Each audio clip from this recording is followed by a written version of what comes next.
எல்லாருக்கும் வணக்கம். ரொம்ப சூப்பர் டேஸ்ட்டான தோல் உளுந்து இட்லி பொடி எப்படி செய்யறதுன்னு பார்க்கலாம். நல்லா நல்லெண்ணெயோட வச்சு சாப்பிட்டா அவ்வளோ டேஸ்ட்டாக இருக்கும். இதுக்கு இதெல்லாம் தான் தேவையான இன்க்ரீடியன்ட். சப்ஸ்கிரைப் பண்ணி சப்போர்ட் பண்ணுங்கள். இப்போ ஒரு அகலமான பாத்திரத்தில் 12 டேபிள் ஸ்பூன் போல் உளுந்து, ஒரு 5 போல் காஞ்ச மிளகாய், ஒரு குச்சி கருவேப்பிலை இலை சேர்த்து நல்லா இந்த மாதிரி வறுத்துக்குங்க. இந்த அளவு வறுபட்டதும் இப்போ நல்லா வறுந்துருச்சு, வாசனை நல்லா வரும். இப்போ ஒரு தட்டில் மாற்றிக்கலாம்.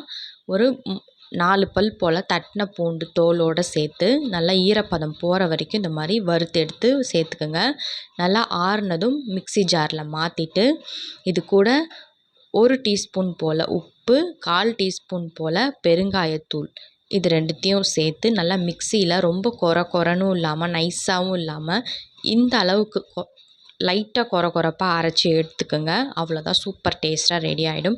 நல்லா புசு சுட சுட இட்லியோடு வச்சு சாப்பிட்டிங்கன்னா அவ்வளோ நல்லாயிருக்கும்.